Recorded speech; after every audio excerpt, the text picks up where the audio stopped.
The culmination of World War II involved massive forces, global alliances, mechanized armies, and devastating new technologies. Yet the final, crucial step, the logistical establishment of official surrender, depended on an organization few outside of wartime communication circles even knew existed. This is the story of how a small, specialized unit within the Federal Communications Commission, known as the Radio Intelligence Division, played a decisive, though largely uncredited role in bridging the massive communication gap between the victorious Allied powers and the defeated Japanese Empire in August of 1945. While volumes have been written detailing the worldwide celebrations of VJ Day, or Victory over Japan Day, and the solemn formal ceremony 18 days later aboard the battleship USS Missouri in Tokyo Bay, the critical question of how the United States and Japan initially made contact to arrange the surrender logistics is often overlooked.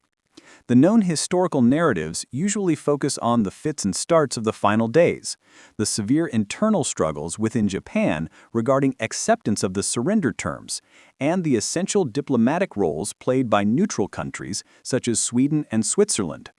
However, the full, operational story of how General Douglas MacArthur, who was appointed Supreme Commander for the Allied powers, was able to establish the necessary direct communication with the Japanese has historically remained incomplete. It was the expertise and dedication of the Federal Communications Commission's Radio Intelligence Division that provided the vital, immediate technical link necessary to formalize the end of the global conflict. This largely forgotten episode reveals how crucial and complex technical surveillance and radio monitoring were to the geopolitical operations of the war's end. The very existence of the Radio Intelligence Division during the war was public knowledge, although its specific, high-stakes missions remained classified. Newspapers and magazines frequently published articles detailing the division's achievements, including coverage in publications like the Christian Science Monitor, Radio News, and particularly the New York Times. These articles explained the operational procedures of the division and described some of its notable exploits in protecting domestic security. Hollywood even contributed to the public awareness in 1944, when the film studio Metro-Goldwyn-Mayer produced a 20-minute film entitled Patrolling the Ether. This film portrayed a dramatic, fictionalized version of the division's work, featuring a Federal Communications Commission investigator who was murdered by a German spy caught transmitting secret messages from a cemetery. The film concludes with the capture of the German spy ring as they transmitted from a moving automobile. Although the film was overly theatrical, it must be noted that officers of the Radio Intelligence Division did not routinely carry pistols, nor were they murdered in the line of duty. It did provide an accurate depiction of the monitoring stations, the surveillance technology, and the methods used by the Radio Intelligence Division. The overarching goal of this public relations effort, whether through the press or Hollywood, was to show the American public how the powerful tool of radio was being harnessed to help fight the global war. Background and theory. The Federal Communications Commission's Radio Intelligence Division, known universally by its abbreviation, the Radio Intelligence Division, had roots stretching much further than the Second World War. Although the division was formally established on July 1, 1942, its foundational duties involving the monitoring and locating of illegal or enemy transmissions had been performed by the United States government for more than 30 years. The legal framework for the surveillance began with a law passed in 1910, which was designed to govern the use of radio frequencies across the country. Throughout the 1930s, the engineers working for the Federal Communications Commission dedicated themselves to developing advanced technology and mastering the difficult process of tracking and capturing illegal transmissions. In this pre-war period, their primary targets were domestic lawbreakers, most notably bootleggers and individuals involved in racetrack gambling who used the airwaves for illicit activities. This early experience provided the engineers with invaluable practical expertise in radio direction finding and interception, skills that would prove crucial when the United States entered the international conflict. To effectively protect the entire nation from these illegal transmissions, whether domestic or foreign, the United States established a vast network of listening posts. This safety net comprised 12 primary monitoring stations and an additional 90 secondary monitoring stations strategically located throughout the United States and its territories. With the outbreak of World War II in Europe in 1939 and the increasing focus of the United States government on domestic defense, the engineers of the Federal Communications Commission were organized into the National Defense Office. Their focus rapidly shifted and intensified, concentrating increasingly on transmissions emanating from Germany, Italy, and their sympathizing allies. The capabilities of these engineers were quickly demonstrated after the attack on Pearl Harbor in December 1941, when the United States formally entered the war. Just 2 days after the attack, the engineers working under George Sterling, who would become the chief of the Radio Intelligence Division, proved their immense usefulness by successfully intercepting and locating a German spy operating clandestinely from within the German embassy in Washington, D.C. This incident underscored the immediate danger posed by hidden enemy communications and cemented the division's crucial role in counterintelligence efforts. By August of 1945, the operational reach of the Radio Intelligence Division extended far beyond the continental United States. Radio Intelligence Division officers had traveled extensively across South America, actively searching for clandestine transmissions being sent by German spies. Furthermore, on numerous occasions, their monitoring skills were deployed to assist the United States Army and Navy in locating downed pilots who were lost over the vast expanses of the Atlantic and Pacific Oceans. When the United States was pulled into the war following the December 1941 bombing of Pearl Harbor, the focus of the monitoring officers at the Western primary stations shifted immediately and entirely toward Japanese transmitters. Specifically, 4 key stations were tasked with this demanding mission. The stations located in Portland, Oregon, San Leandro, California, Santa Ana, California, and Honolulu, Hawaii. These stations concentrated their efforts on finding and intercepting clandestine Japanese messages. The work required specialized knowledge. The monitoring officers had to quickly absorb the complexities of Japanese Kana code, which is a system of Japanese syllabic writing. They needed to learn the specific frequencies over which the Japanese were most likely to transmit their communications, and memorize the common call signs they were expected to use. In essence, they focused intensely on understanding the full spectrum of the radio operating characteristics of every type of radio telegraph communications employed by the Japanese military and naval forces. Occasionally, the monitoring officers would undertake the transcription of Japanese broadcasts. However, these instances were exceptions to their primary operational mission. The official, dedicated responsibility for monitoring and transcribing Japanese broadcasts fell to a separate organization within the Federal Communications Commission, the Foreign Broadcast Intelligence Service. The monitoring officers of the Radio Intelligence Division instead developed extraordinary skill in differentiating between the patterns of normal, routine Japanese transmissions and those that were unusual or suspicious. They became particularly adept at intercepting and copying Japanese traffic transmitted in Kana code and instantly rendering it into romaji, which is the system of writing the Japanese language using letters of the Latin alphabet. Therefore, when the Radio Intelligence Division was officially constituted in June of 1942, it was already highly experienced in the necessary procedures. Its core mission was defined as maintaining a continual policing of the entire radio spectrum to ensure against clandestine radio activity. The massive amounts of critical data collected by the Radio Intelligence Division monitoring stations were routinely shared with numerous other governmental entities vital to the war effort. These recipients included the Army, the Navy, the War Department, the State Department, the Federal Bureau of Investigation, the War Communications Board, the United States Weather Bureau, and the United States Coast Guard. The division's meticulous data collection resulted in the compilation of several comprehensive manuals. These manuals contained full particulars of all Japanese naval and military networks, providing detailed intelligence to Allied forces.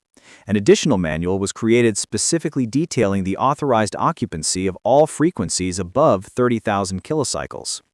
Through this persistent intelligence gathering and policing of the airwaves, the Radio Intelligence Division played a role of utmost importance in protecting the home front and contributing directly to the Allied war effort. It is fair to say that few other personnel possessed a deeper, more comprehensive understanding of Japanese transmission characteristics than the monitoring officers of the Radio Intelligence Division and their chief, George Sterling. The nature of this work required absolute precision and administrative discipline. When the war in the Pacific neared its close in August 1945, the immense pressure of global anticipation created administrative challenges for Sterling. Following the report of the initial Japanese readiness to accept the Potsdam terms, which subsequently led to retracted announcements and widespread confusion, Sterling had to intervene. On the afternoon of August 13th, he explicitly admonished his monitoring officers to refrain from transmitting intercepts of broadcast messages. This directive was issued for two main reasons. First, monitoring broadcasts was officially the responsibility of the Foreign Broadcast Intelligence Service. And second, and more importantly, given the complex and sensitive nature of the official contact attempts between the United States and the Japanese, and the mounting worldwide tension over the timing of the surrender, Sterling was determined to prevent his monitoring officers from inadvertently contributing to the existing information confusion. The remaining units designated for this counterattack force included 6 newly established panzer brigades. These brigades represented a new form of military organization, partly based on the concept of Kampfgruppen, which were ad hoc combined arms formations previously utilized effectively on the Eastern Front. These ad hoc formations were designed to respond rapidly to enemy breakthroughs and stabilize critical areas of the collapsing front lines. Given the increasingly desperate strategic situation facing the Germans, General Chevalier received the necessary approval to employ Panzer Brigade 106 for his proposed spoiling attack south of Metz.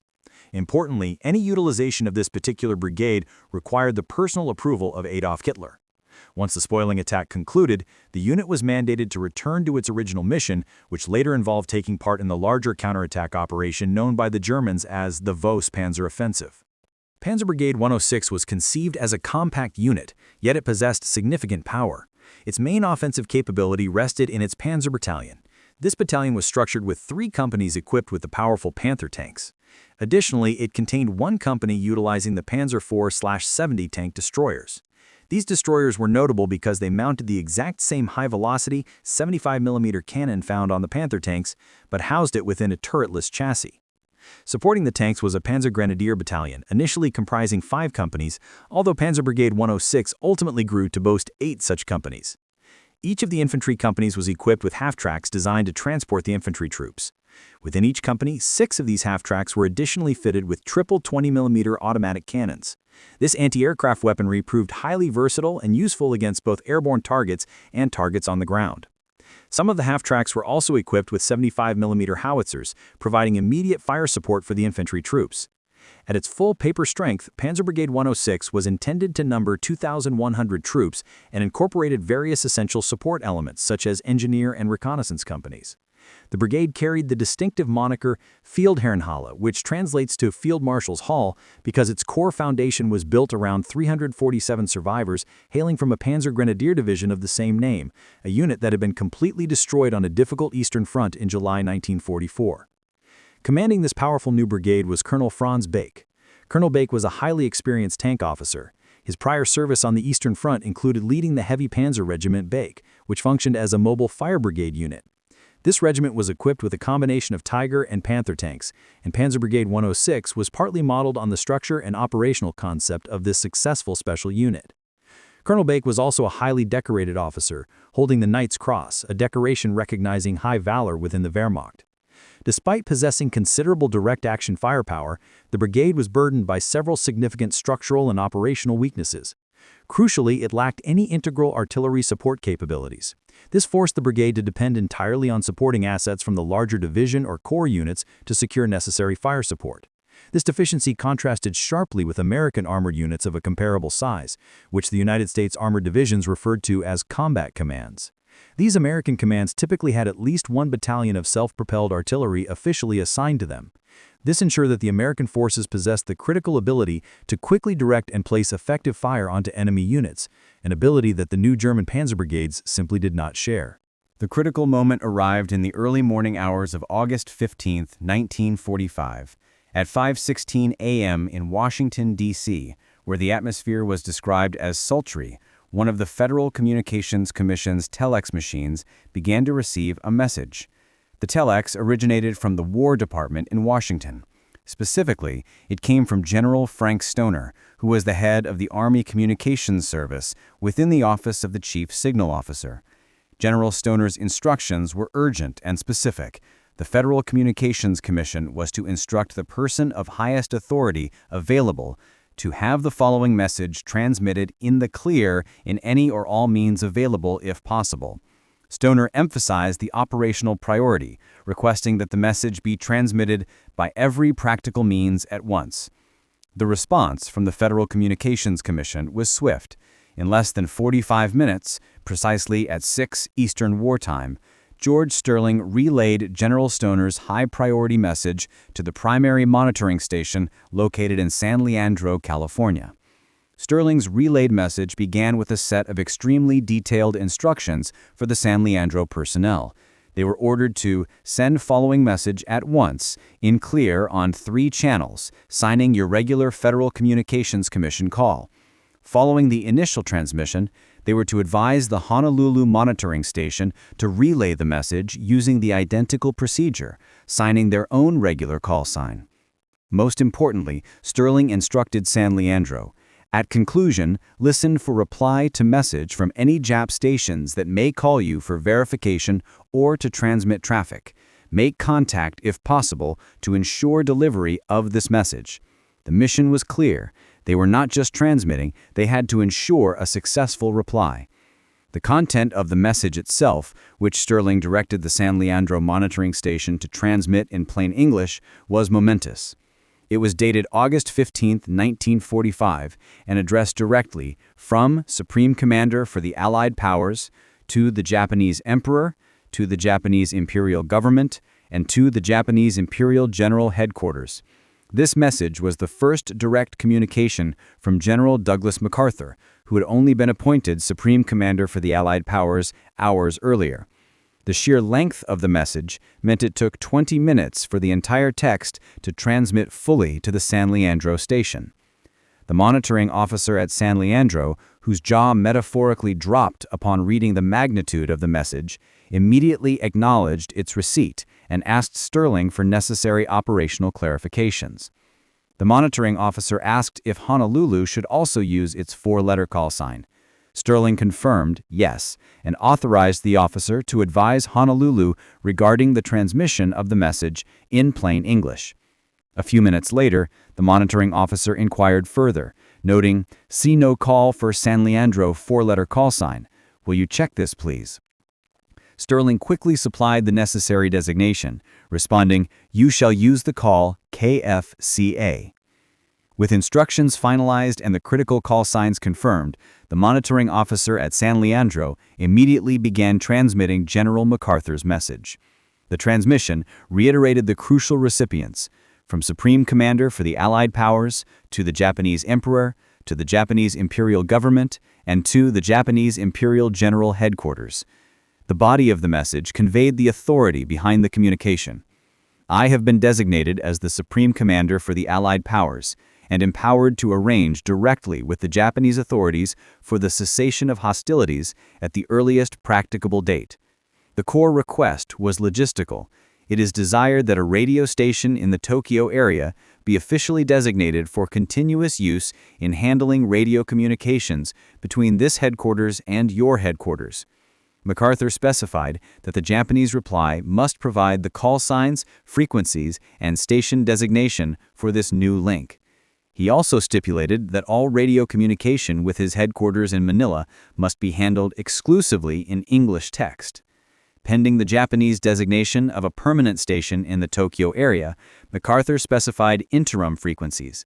Japanese station JUM, operating on the frequency 13,705 kilocycles, would be used for the Japanese transmission to the Allies. Conversely, Manila would reply on 15,965 kilocycles. The message concluded simply with the order to, upon receipt of this message, acknowledge, and the signature. Once the momentous message was sent, George Sterling and the entire Federal Communications Commission team faced an agonizing period of silence. Sterling waited for more than 3 hours for any form of response from the Japanese. He received absolutely nothing. Recognizing that the message could not wait, Sterling took decisive action. At 8:41 a.m. Eastern Wartime, he issued instructions to the monitoring officer to repeat the transmission. He ordered that, commencing at 9 a.m. Eastern Wartime, the officer was to transmit MacArthur's message for a full hour, repeating it at 15-minute intervals. To ensure clarity and precision, Sterling specified the transmission parameters. Transmit at speed of 20 words per minute, good hand keying. Only 1 minute later, Sterling sent an additional crucial message to the Santa Ana and Portland monitoring stations. He informed them that San Leandro was about to send important message to Japs at 9 a.m. Eastern Wartime. He instructed them specifically to listen at conclusion of message, combing all bands for any station that may acknowledge or call San Leandro. Their mission was to print any intercepted transmission for the benefit of the San Leandro station, maximizing the chance of catching the vital Japanese reply. The monitoring officer at San Leandro sent the message again, and the waiting resumed. Back in Washington, D.C., the teletype machine suddenly whirred to life, transmitting a message from San Leandro. Had the Japanese finally responded? No, it was not the enemy. The monitoring officer was informing Sterling that the 12th Naval District was requesting identification regarding the call sign KFCA and asked, "Am I authorized to say if Federal Communications Commission?" Before Sterling could even reply, the monitoring officer followed up immediately with, "Skip it, please." He hung up. Thanks anyway. This brief interruption underscored the extreme security sensitivity surrounding the call signs and the immediate need for secrecy, even among Allied forces. A few minutes later, another message began to arrive from the San Leandro station. Still, it was not the confirmation of surrender. The monitoring officer was expressing frustration with the Honolulu monitoring officer, whom he had specifically instructed to send that message only once. The problem was that the Honolulu officer was sending it again, making it impossible for San Leandro to make this broadcast at 9:30 anti-meridium Eastern Wartime due to frequency use of both of us. Sterling, focused on the ultimate goal, simply replied, "Let it go until he's done." The San Leandro officer acknowledged the instruction but voiced his professional concern. "He'll probably have better chance of jabs getting it from Honolulu, but you said for him to only send it once. That's the reason I mentioned it. Also a fact that I can't make this schedule." This exchange highlights the immediate, localized chaos and technical challenges inherent in managing an unprecedented, high-stakes communication across vast distances and crowded airwaves. A few minutes later, Sterling inquired again, hoping for a breakthrough. "Any indication of reply to broadcast?" The response from the field reflected the ongoing struggle to isolate a clear signal. "Not yet," came the reply. The monitoring officer explained the difficulty. "There's so many Japs on these channels that I can't read any single one of them." Moments later, he confirmed the persistence of the problem. "Haven't heard any Japs using English yet. They're all Kana code." The sheer volume of Japanese traffic and the reliance on complex code created a constant barrier to quick confirmation. Results in discussion. The long tension-filled wait finally broke at 8:51 anti-meridium Eastern Wartime on August 15th. A message suddenly arrived from the Santa Ana monitoring station. The transmission was succinct but electrifying. "Jap disacknowledged message. Said use JNU3 13,475 kHz in few minutes for your official message. Adcock direction finder being secured until further notice." The message was clear. The Japanese had heard the transmission from the Supreme Commander for the Allied powers, and they were ready to establish the communication link. The Radio Intelligence Division had succeeded in their unprecedented mission. They had successfully made contact with the Japanese authorities. George Sterling immediately relayed this crucial frequency information to the War Department. At this point, the primary, direct role of the Radio Intelligence Division in transmitting General MacArthur's messages concluded.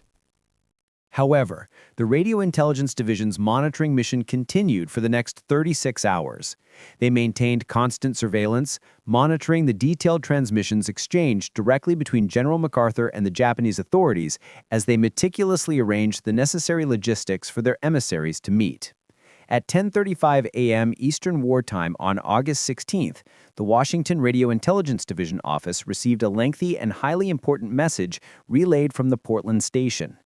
This message contained the contents of a communication the Japanese government had just sent to General MacArthur. In this communication, the Japanese announced that they were in receipt of message of the United States government transmitted to us through the Swiss government and of a message from General MacArthur received by the Tokyo SIC radiograph office. They then desired to make the following pivotal communication. His Majesty the Emperor issued an imperial order at 1600 o'clock on August 16th to the entire armed forces to cease hostilities immediately. The Japanese further requested detailed communication instructions from MacArthur. They requested that MacArthur communicate with them using the Tokyo SIC station call sign JNP frequency 13,740 kilocycles, language English. To ensure that they had received all prior communications without fail, they formally begged General MacArthur to repeat his earlier message on this newly designated frequency. 90 minutes later, at 11:37 a.m. Eastern Wartime, the Portland station delivered another message, containing highly detailed logistical information transmitted from Japanese to MacArthur. This new transmission included specific details regarding the route that Japanese military leaders would follow in order to arrive in places like Manchuria, China, and the South, presumably for surrender purposes. The administrative complexity of commanding vast military forces, especially during a sudden ceasefire, immediately became apparent. Less than an hour after the military movement details were transmitted, at 12:30 p.m. Eastern Wartime, Landsberg at the Portland station relayed the contents of a new Domei broadcast to Sterling. This broadcast contained a critical flash announcement. The Imperial headquarters are endeavoring to transmit the Imperial order to every branch of the forces, but before it took full effect, a part of the Japanese Air Forces is reported to have made attack on the Allied bases and fleets in the south. While the Imperial headquarters was trying its absolute best to prevent such unauthorized incidents from reoccurring, the Domei broadcast contained a request. The Allied fleets and convoys were explicitly asked not to approach Japanese home waters until the necessary ceasefire arrangements had been fully implemented and verified. This incident highlights the volatile security situation that the radio communications were designed to resolve, indicating that orders transmitted from the top often took time to filter down to combat units. The following morning, at 9:53 a.m. Eastern Wartime, the Portland office transmitted a long, transcribed portion of a Domei broadcast that offered profound insight into Japan's decision to surrender. The broadcast asserted that the Potsdam Declaration was accepted, as enunciated in the Imperial message, because war situation has developed not necessarily in Japan's advantage, while general trends of the world have all turned against her interests. The broadcast attempted to manage the inevitable internal shock and denial among the Japanese populace. It asserted that the Japanese people should not take an attitude that Japan would not have been defeated if, for instance, the military had employed different strategies, or if some nations had remained neutral, or if the devastating atomic bomb had not been used. This transcription provided key intelligence regarding the public framing of the surrender. With the successful establishment of official and verified communication channels between General MacArthur and the Japanese High Command, and with the Japanese military issuing the official order to cease hostilities, the highly sensitive mission of the Radio Intelligence Division drew to a close.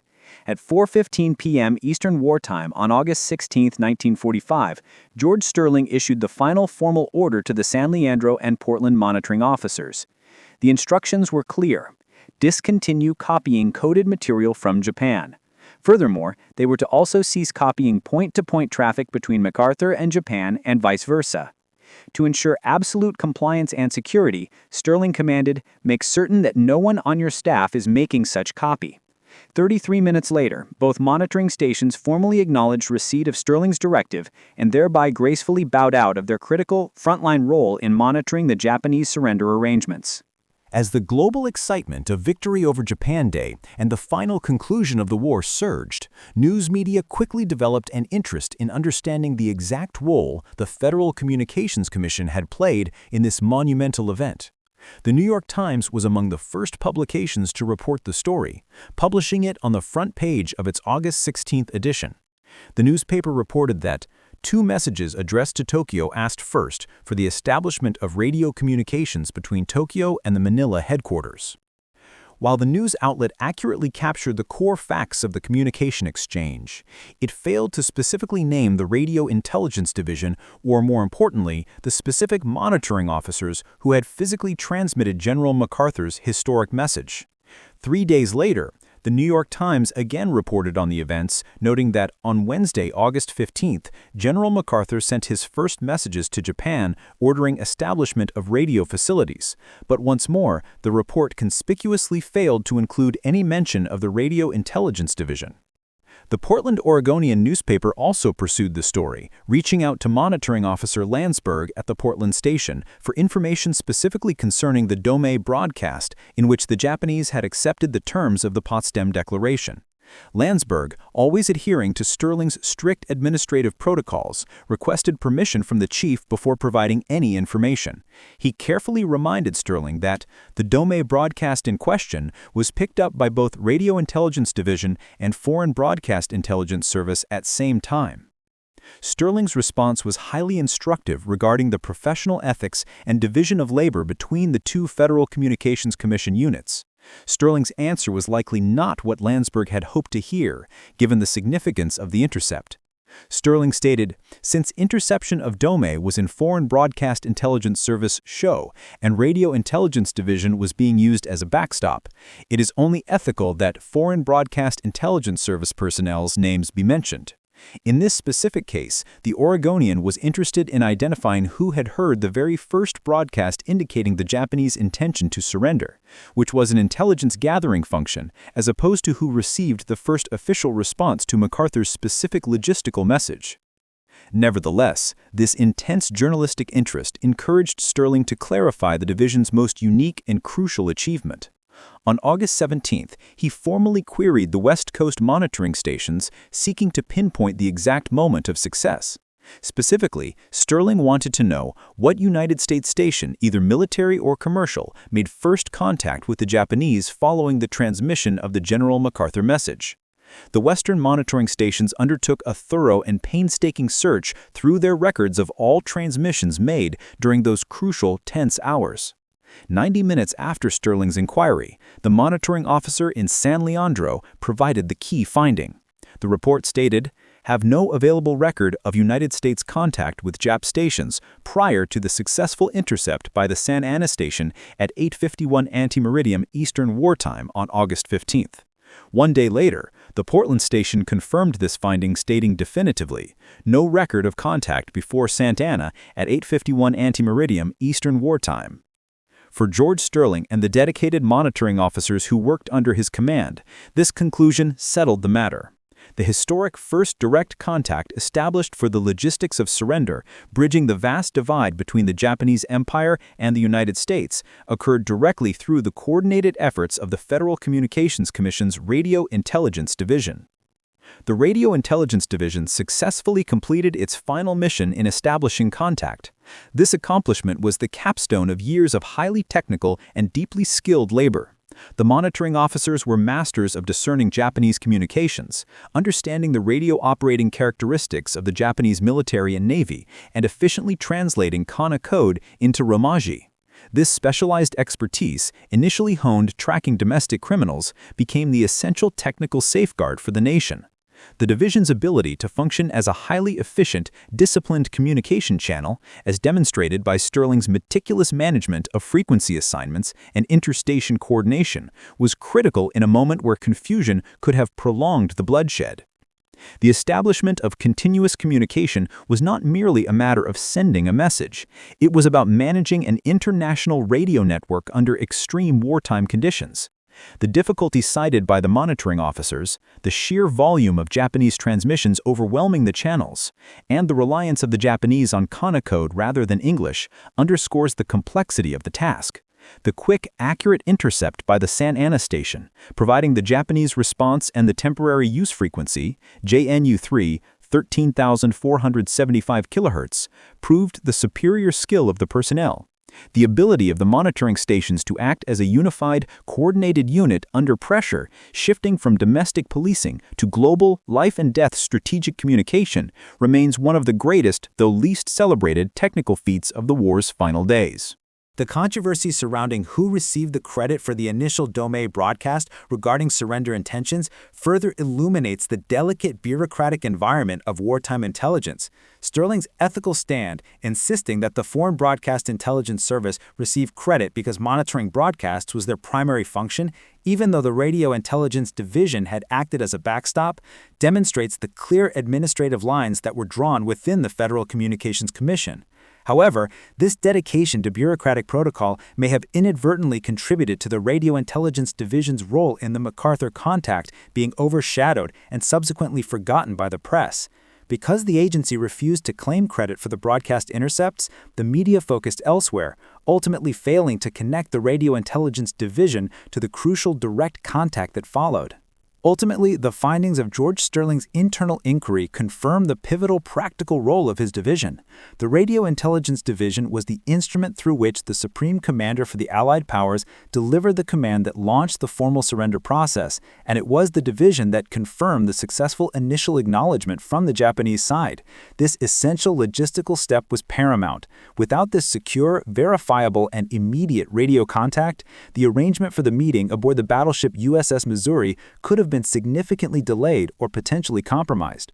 The monitoring officers working through the sultry August night in Washington and the dark pre-dawn hours on the West Coast essentially provided the instantaneous global telecommunications infrastructure required to conclude the most destructive conflict in human history. Conclusion. The remarkable operational success achieved by the Federal Communications Commission's Radio Intelligence Division in August 1945 stands as a testament to the crucial yet often overlooked role of technical expertise in major global events. The division, led by Chief George Sterling, utilized skills developed over decades of tracking internal security threats, from racetrack gamblers to German spies, to provide the essential bridge between the Allied High Command and the Japanese Imperial Government at the precise moment the world needed rapid, accurate communication.